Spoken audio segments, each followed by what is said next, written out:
Pelatih yang pernah bermain di Arsenal dan PSG ini pun yakin Wow. dengan kemampuannya untuk membawa Guinea lolos Hebat Olimpiade juga Paris 2024. Alasan federasi memanggil saya dan staf saya adalah karena kami bisa memberikan ketelitian pada tim ini.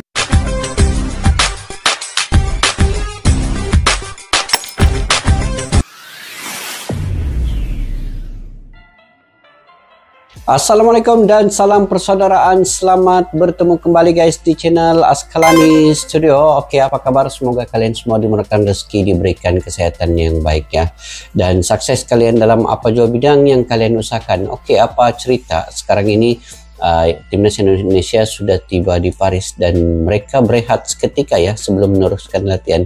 Dikabarkan 3 hari mereka tidak menyentuh bola karena itu keinginan Sinteyong. Mereka agak lelah, letih dan sebagainya mengharungi Piala Asia, dan selepas 3 hari barulah mereka akan mula menjalani latihan fisik, mental dan lain-lain juga. Oke, sekarang ini kita melihat kekuatan Indonesia bersama dengan Guinea ini agak seimbang ya, cuma dari segi postur tubuh itu Guinea lebih unggul di hadapan, dan dari segi ranking FIFA-nya Guinea juga di ranking yang ke-76 ketimbang dengan timnas Indonesia. Tetapi itu semua di atas fakta datanya, tidak menjadi ukuran sebenar kekuatan pada saat ini.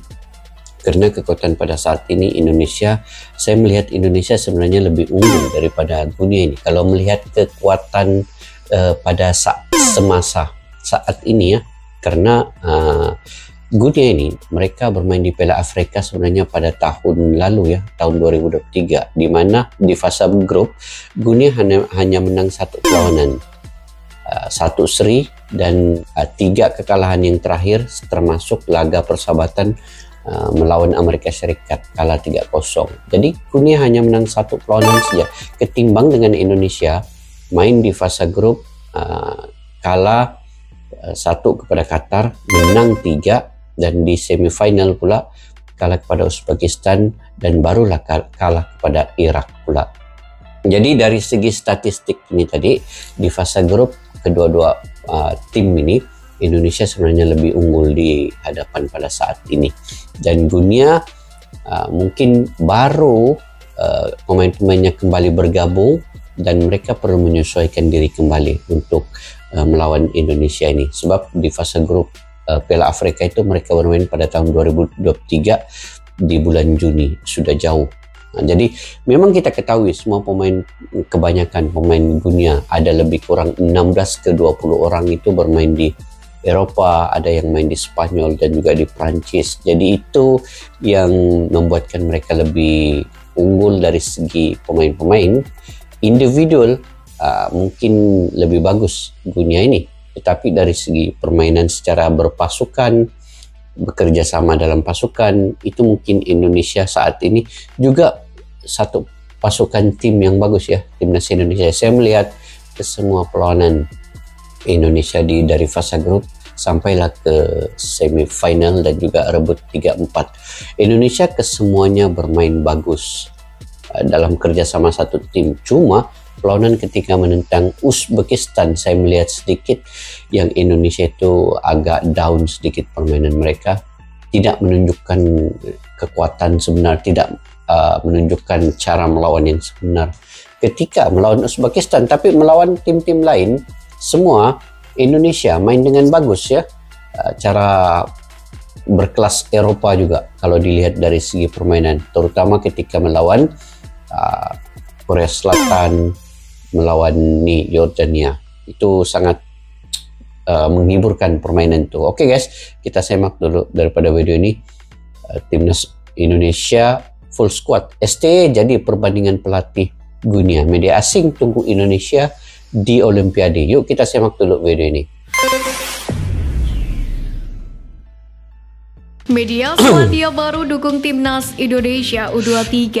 Pemain keturunan yang dipastikan bisa bela Garuda Muda lawan Guinea. Bertarung di kesempatan terakhir, pelatih Guinea senasib dengan STY. Simak informasi selengkapnya sebagai berikut.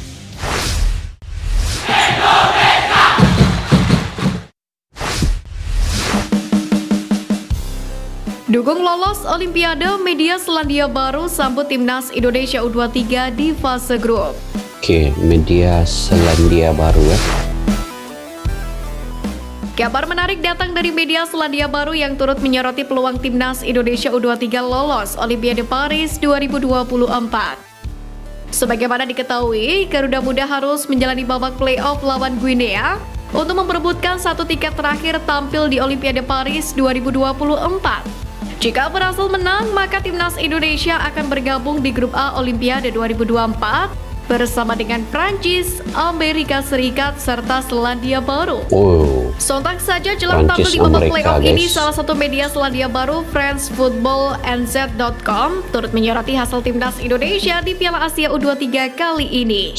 Laman tersebut menyoroti perjalanan timnas Indonesia yang berpotensi jadi calon lawan Selandia Baru di babak perdana penyisian grup A Olimpiade 2024. Selandia Baru akan menghadapi Indonesia atau Guinea dalam pertandingan pembuka di Olimpiade Paris. Indonesia finish keempat di Piala Asia AFC U23 2024 dan lolos ke playoff antar benua melawan Guinea di Afrika pada 9 Mei. Tulis laman tersebut. Menariknya, Selandia Baru berhasil memastikan tiket ke Olimpiade 2024 dengan status pemenang babak kualifikasi zona OFC pada bulan September 2023 lalu. Skuad berjuluk Oli Whites ini tercatat sudah 3 kali tampil di Olimpiade, yakni edisi 2008, 2012, dan 2020. Kendati demikian, Garuda Muda harus fokus terlebih dahulu untuk menghadapi babak playoff. Mengingat Guinea sendiri bukan lawan yang mudah lantaran berstatus negara penantang baru di Afrika. Jadi sama-sama seimbang lah kan. Pemain keturunan yang dipastikan bisa bela Garuda Muda lawan Guinea. Pemain keturunan yang bisa dipastikan nih. Oke. Pertama, Rafał Struijk. Winger Ado Den Haag ini hampir dipastikan bisa membela timnas Indonesia U23 lawan Guinea lantaran telah dilepas oleh klubnya. Kabar ini tentu saja menggembirakan bagi Garuda Muda karena peran Rafał Struijk sangat penting di tim. Terbukti kalau Rafał Struijk harus absen di laga melawan Uzbekistan U23, ada lubang di lini depan skuad Garuda Muda. Harapannya Rafał Struijk kembali bugar sehingga mampu tampil garang seperti saat mencetak 2 gol ke gawang Korea Selatan. Itu gol berkelas dunia tuh guys ya. Kedua, Nathan John.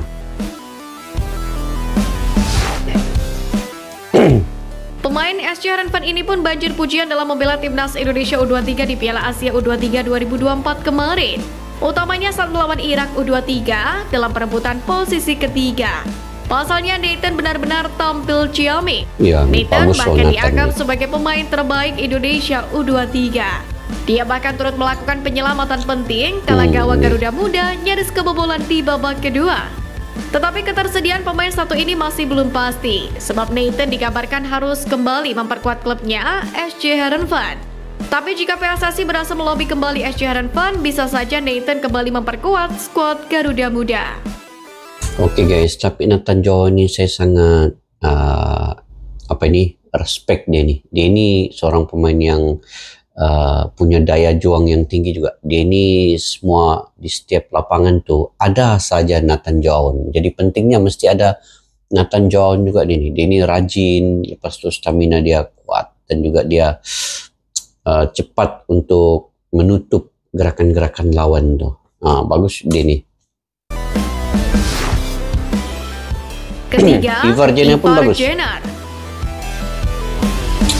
Ivar Jenner pun pemain FC Putra ini juga jadi pemain abroad lain di timnas Indonesia U23 yang siap tempur lawan Guinea U23. Ivar Jenner sendiri sukses memberikan kontribusi besar ke tim saat melawan Irak U23. Dia sukses mencetak gol di awal laga yang membuat Garuda Muda membuka keunggulan terlebih dahulu. Sayang setelah itu keunggulan timnas Indonesia U23 dikejar Irak U23 hingga akhirnya kalah 1-2.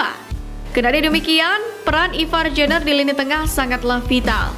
Kehadirannya diharapkan mampu mengontrol lini tengah yang berpotensi akan menghadapi perlawanan kuat dari Guinea. Bertarung di kesempatan terakhir pelatih Guinea senasib dengan STY. Kenapa pula dia senasib dengan STY ini? Fakta terungkap datang dari pelatih Guinea Calva Diawara yang punya nasib yang mirip dengan Sintayong. Sebagaimana diketahui, Guinea kini jadi sorotan pecinta sepak bola tanah air. Bagaimana tidak, wakil Afrika itu bakal menjadi lawan timnas Indonesia U23 di playoff Olimpiade Paris 2024 pada Kamis mendatang. Guinea U23 sendiri ditangani oleh Calva Diawara yang memiliki situasi mirip dengan Sintayong karena menangani dua tim yakni U23 serta senior. Calva Diawara ditunjuk Federasi Sepak Bola Guinea atau FGF untuk menangani U23 pada awal April 2024 ini. Pelatih yang pernah bermain di Arsenal dan PSG ini pun yakin dengan kemampuannya untuk membawa Guinea lolos Olimpiade Paris 2024. Alasan federasi memanggil saya dan staf saya adalah karena kami bisa memberikan ketelitian pada tim ini. Kami akan segera mulai bekerja karena tenggat waktunya singkat. Kami hanya punya satu pertandingan, jadi itu menang atau gagal. Ucapnya dikutip dari laman resmi FIFA. Kondisi tersebut sama dengan Sintayong. Pelatih asal Korea Selatan ini harus bekerja ekstra menangani tim senior dan U23. Misalnya pada Maret 2024 lalu, Sintayong memimpin timnas Indonesia di kualifikasi Piala Dunia 2026. Setelah itu, Sintayong langsung fokus bersama Garuda Muda. Walau waktu persiapan mepet, nyatanya timnas Indonesia U23 mencatatkan sejarah sebagai tim debutan yang berhasil lolos ke semifinal Piala Asia U23 2024. Perbedaannya adalah Sintayong sendiri lebih berpengalaman lantaran telah mengorbitkan pemain U23 ke timnas senior. Sementara Calva Diawara harus berangkat dari tim senior yang notabene tidak diperkuat banyak pemain U23. Kendati demikian, meski memiliki keuntungan tersebut, Sintayong lantas mempersiapkan skuad Garuda Muda dengan matang. Hal itu tak terlepas dari faktor kekalahan di Piala Asia U23 beberapa waktu yang lalu.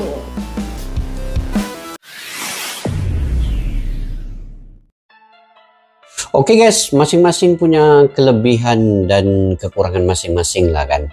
Sintayong punya kelebihan tersendiri, pengalamannya, dia pernah memimpin juga Korea Selatan ke Piala Dunia dan mengalahkan Jerman. Dan pelatih Guinea ini juga punya pengalaman yang tersendiri ya, dia mantan pemain Arsenal juga.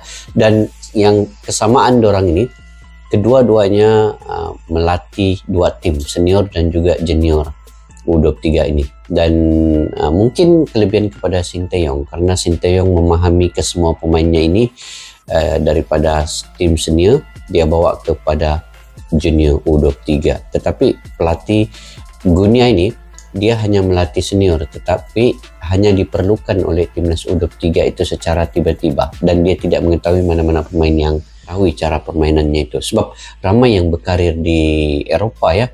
Ada lebih kurang 20 pemain Guinea itu berkarir di Eropa. Ada yang di Spanyol, di Perancis, dan di Inggris. Jadi ini mungkin dia sukar untuk menyatukan kebersatuan dalam setiap tim itu, kerjasama sepasukan, dan juga di mana dia perlu menempatkan posisi pemain-pemain itu, kesukaran untuk pelatih Guinea ini. Sebab kalau Sintayong ini yang bagusnya, Sintayong memahami pemain-pemain ini sebab mereka sudah daripada tim senior, kemudian di tim U23 Sintayong juga yang melatih mereka. Jadi cara, disiplin, karakter setiap pemain itu Sintayong sudah ketahui bagaimana dia membentuk tiap-tiap individu dalam tim itu. Jadi ini merupakan kelebihan kepada Sintayong. Dan kalaulah perbandingan ini dibuat antara Sintayong dan juga pelatih Guinea ini, saya lebih memilih Sintayong karena Sintayong punya satu karakter, dia dekat dengan pemain. Dia setiap pemain itu dia anggap itu adalah anak, kepada Sintayong itu adalah bapak. Jadi dia tahu bagaimana anak itu, apa suka dia, apa kekurangan dia, apa kelebihan dia. Jadi mungkin kita doakan juga yang terbaik untuk timnas Indonesia dapat mengalahkan Guinea di perlawanan nanti. Hanya saja dengan doa dan semangat ini mungkin kita tahu permainan ini tidak disiarkan ataupun tidak diperlihatkan kepada umum, karena saya pun kurang pasti kenapa. Mungkin mereka takut dengan supporter-supporter Indonesia yang datang mungkin di Paris nanti, kita tahu juga Guinea punya supporter tersendiri karena ini bermain di Paris jadi mereka lebih dekat dengan Paris tuh. Tetapi mungkin mereka juga takut dengan supporter Ultras Garuda itu ada di mana-mana. Dan di Piala Asia itu baru-baru ini pun Ultras Garuda diiktiraf sebagai Ultras terbaik, dan mungkin sebab itu mereka tidak menyiarkan secara langsung perlawanan ini dan juga di stadion nanti secara tertutup. Jadi apapun kita coba doakan yang terbaik, dan sekarang ini pun Bapak Erick Thohir coba melobi untuk disiarkan secara langsung perlawanan ini. Oke guys, sampai di situ saja video pada kali ini. Mungkin kalian punya pandangan pendapat sendiri terkait dengan kedua-dua tim ini. Kalian boleh komentar di ruang kolom di bawah ya. Pada yang baru mampir ke channel Askalani Studio, jangan lupa untuk support dengan menekan butang subscribe, like, share, dan komen juga jika kalian suka dengan saya punya reaksi dan komentar terkait dengan sepak bola di Indonesia ini. Segala dukungan kalian saya mengucapkan terima kasih, sangat menghargainya. Semoga kalian dimurahkan rezeki, berikan kesehatan yang baik. Oke, jumpa lagi. Assalamualaikum warahmatullahi wabarakatuh. Bye-bye.